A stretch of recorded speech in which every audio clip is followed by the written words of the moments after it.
আপনারা দেখছেন positive Barta platform. Think positive, be positive. নমস্কার, পজিটিভ বার্তার বিকাশ টকশে আপনাদের আবারও অনেক অনেক স্বাগত। আমরা চলে এসেছি আবারও একটি নতুন অনুষ্ঠান নিয়ে। আজকের টকশে আমরা কথা বলবো খুদে তবলাবাদকদের নিয়ে। ছোট বয়সেই যেভাবে তারা তাল লয়ের মধ্যে নিজেদেরকে মেলে ধরেছে তা সত্যিই বিস্ময়কর। তবলা শুধু একটি বাদ্যযন্ত্র নয়, এটি আমাদের সংস্কৃতির গভীর অংশ। এখনকার দিনে অনেক ক্ষুদে শিল্পী অল্প বয়সেই অসাধারণ তবলা বাজাচ্ছে। আগামী দিনেও বড় শিল্পী তৈরি হয় এই আজকের এই ক্ষুদে বাদকদের মধ্যে থেকেই। তাদের জন্য উৎসাহ, সঠিক প্রশিক্ষণ ও মঞ্চের সুযোগ দেওয়া আমাদের সবারই দায়িত্ব। তো আপনারা চোখ রাখুন পজিটিভ বার্তার ফেসবুক লাইভ এবং পজিটিভ বার্তার ইউটিউব চ্যানেলে।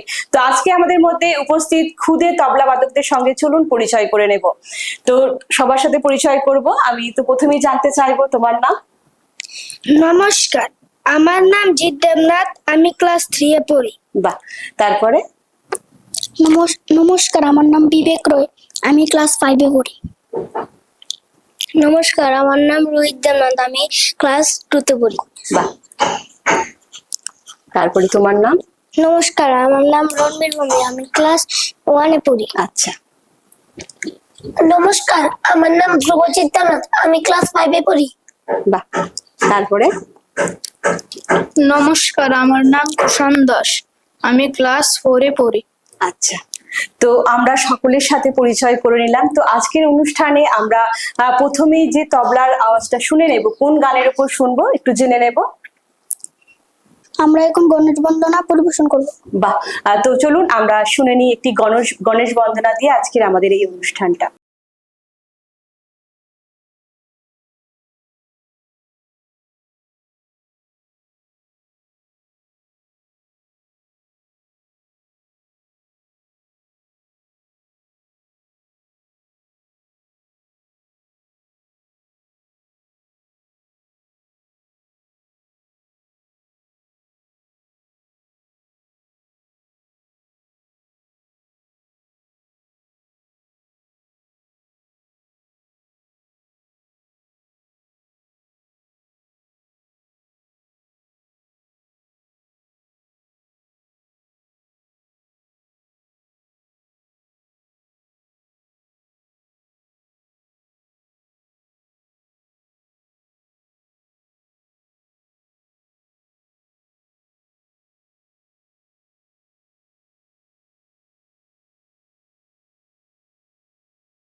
তো অপূর্ব, আমরা একটা বাজনা শুনলাম আমরা এই খুদে তবলা বাদকদের কাছ থেকে, যেখানে কিনা তারা সঙ্গীতাঞ্জলি স্কুলের পক্ষ থেকে খুব সুন্দর একটি তবলা পরিবেশন করলে বাজনা, সত্যি খুব সুন্দর হয়েছে, অপূর্ব হয়েছে।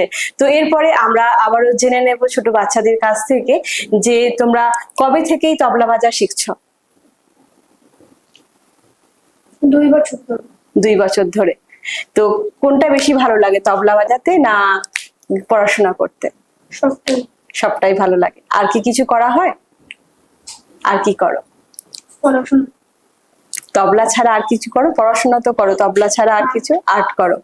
আচ্ছা, তো এরপরে আমরা কোন বাজনাটা শুনবো তোমাদের কাছ থেকে? আমরা এখন ফোক গানের উপরে তবলা বাজাবো।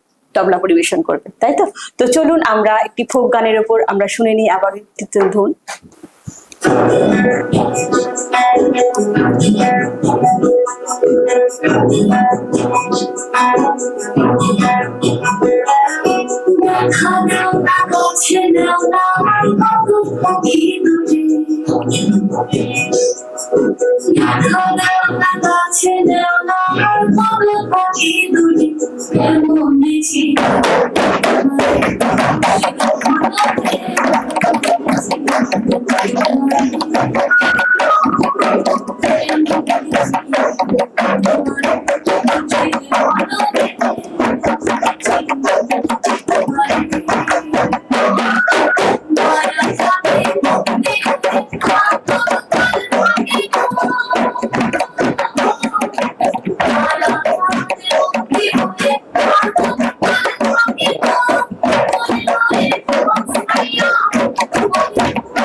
তো আমরা আবারও শুনে নিলাম সঙ্গীতাঞ্জলির স্কুলের পক্ষ থেকে বাচ্চাদের কাছ থেকে খুব সুন্দর একটি আবারও বাজনা।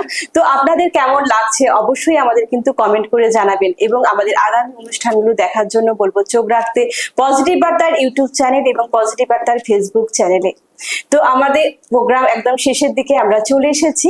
তো আমাদের অনুষ্ঠান অবশ্যই বলবো দেখতে, এবং আমাদের পরিবেশনায় যে থাকলো আজকে সঙ্গীতাঞ্জলির। তো এরই মাঝে একটি ছোট্ট বিজ্ঞপ্তি, আমাদের প্রেসিডেন্ট স্যারের নেতৃত্বে সারা রাজ্য জুড়ে 1 বছরে 1 কোটি গাছ রোপণের যে মহৎ প্রকল্প গ্রহণ করা হয়েছে তা নিঃসন্দেহে একটি ঐতিহাসিক পদক্ষেপ। পরিবেশ রক্ষার সঙ্গে সঙ্গে এটি একটি সবুজ ভবিষ্যতের দিকে এগিয়ে চলার প্রতীক। এই প্রকল্পে মহিলা উদ্যোক্তা থেকে শুরু করে মিডিয়া ফোরাম, শিক্ষার্থী সহ নানা শ্রেণীর মানুষ একযোগে কাজ করে যাচ্ছেন, যা এই উদ্যোগকে এক সামাজিক আন্দোলনে পরিণত করেছে। সবুজে ঢেকে যাক আমাদের পৃথিবী, ছাদ নিক আরেকটু প্রাণ ভরে, এই হোক আমাদের অঙ্গীকার। চলুন আমরা সকলে মিলে একটি সবুজ পৃথিবী গড়ি এবং আগামী প্রজন্মকে একটি সুন্দর সুস্থ পৃথিবী উপহার দিই। তো আজকে আমরা অনুষ্ঠানের একেবারেই শেষ পর্যায়ে চলে এসেছি। তো সবাই ভালো থাকবেন, সুস্থ থাকবেন এবং পজিটিভিটির সঙ্গে থাকবেন। নমস্কার।